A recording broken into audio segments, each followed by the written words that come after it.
before memory. This world already existed in darkness.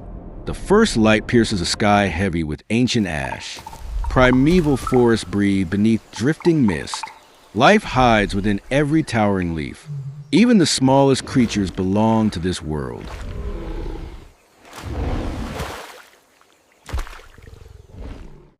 The sun rises, awakening an ancient planet. Within the fog, giant silhouettes begin to move. Each falling drop of water has existed for ages. A new day begins on prehistoric Earth. Every step carries the weight of time itself. These giants move like living continents. Even sunlight bends beneath their bodies. Time flows with the rhythm of their movement. Life here begins in quiet balance.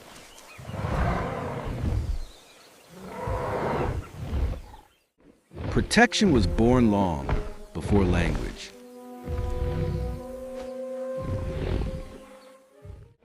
Vigilance never fades in this world.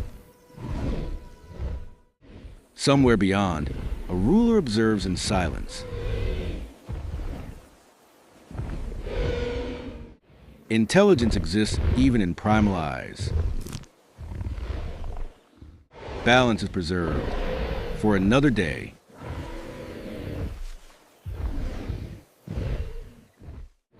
Grasslands stretch beyond the horizon.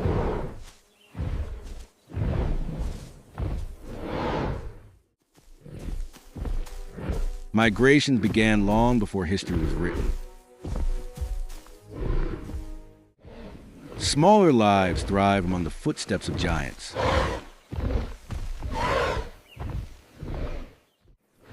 Life spreads into the open sky.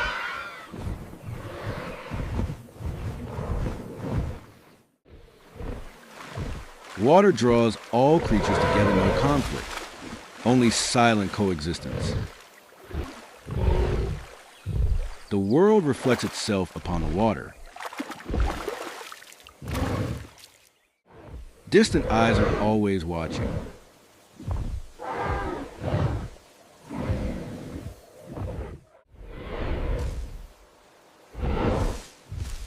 The wind carries the scent of earth and life. The ecosystem moves in perfect order.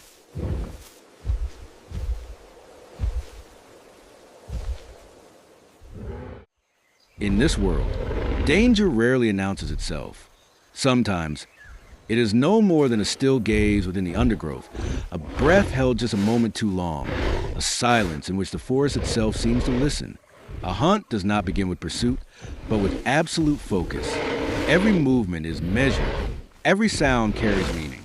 A single, almost invisible signal can decide the fate of many lives. And then it happens, instinct erupts.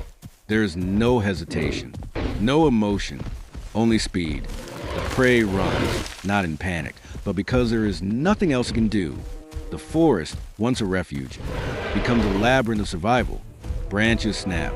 Earth rises beneath pounding feet. Breath grows heavy with each heartbeat. Here, the distance between life and death can be no more than a single leap. Yet not every hunt ends in victory. There are moments when the hunter stops, not out of mercy, but because instinct itself understands when the cost is too high. Breath slows. The pack gathers in silence. Retreat, too, is a form of survival. As danger fades, the forest begins to breathe again. Leaves settle. Sound returns. Nature does not remember the chase. It remembers only balance. And on prehistoric Earth, balance is what allows life to endure.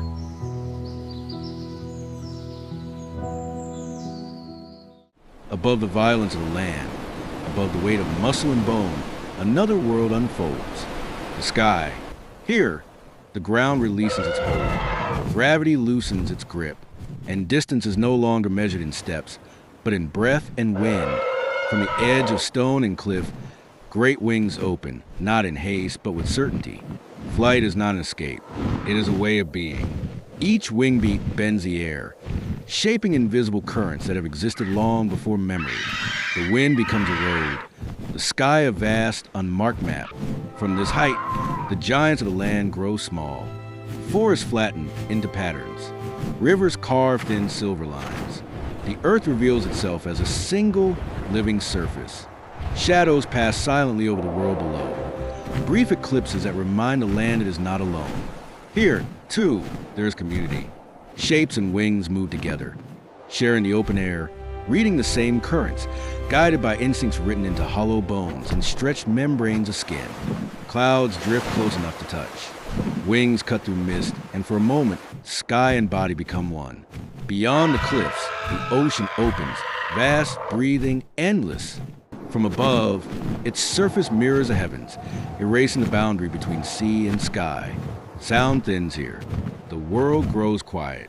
At this height, conflict feels distant. Time slows. Motion becomes effortless. And yet, the journey does not end in the air.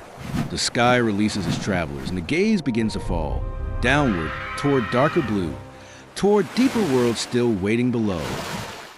The surface breaks, and suddenly the world changes.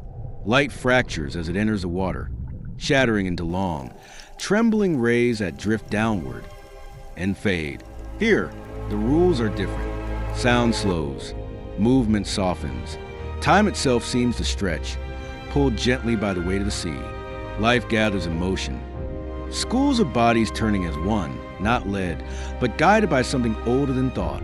Ancient reefs rise from the depths not as monuments, but as foundations, quiet architectures of survival, built layer by layer, over lifetimes too vast to count. Some creatures do not chase. They drift, carried by currents that remember the shape of the earth. And then, from the blue distance, a form emerges, long-necked, silent. Its movement is effortless, as though the ocean itself were carrying it forward. Grace here is not weakness. It is efficiency. In this world, power does not rush. It waits. Below, the light thins, the water darkens, and something vast begins to move. At first, only a shadow, a suggestion that the sea is deeper than it appears. Then the shape reveals itself, a giant of the ancient ocean. Its presence fell before it is fully seen. It does not need to strike. Its size alone reshapes the space around it. The sea responds instantly. Life scatters. Currents twist and break. And then, just as quietly, the giant passes on, leaving only turbulence and silence behind. Deeper still, darkness gathers. Here, light becomes rare, precious. Yet even now, it has not vanished.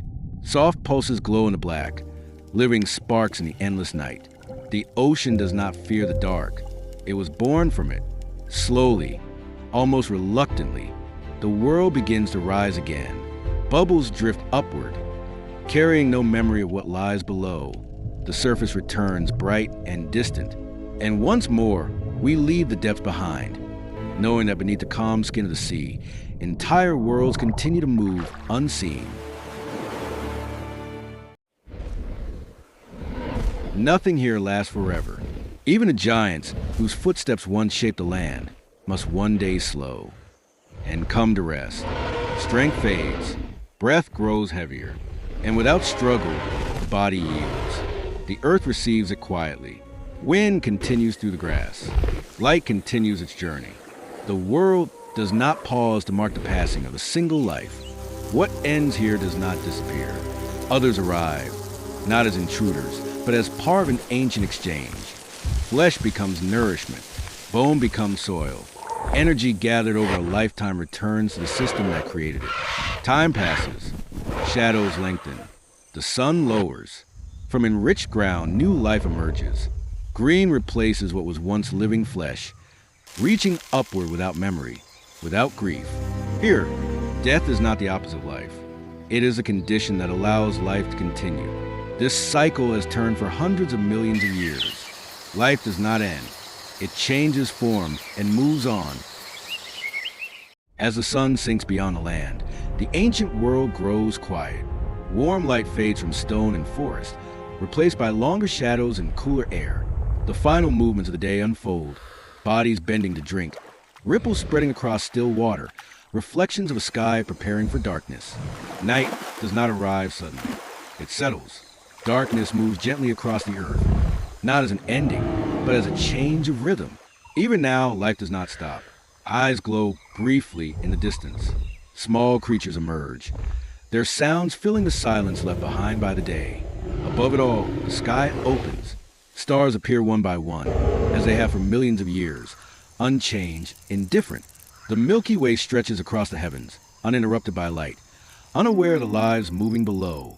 From this distance, the world feels small, a thin surface of land and water, circling through darkness, carrying life across time.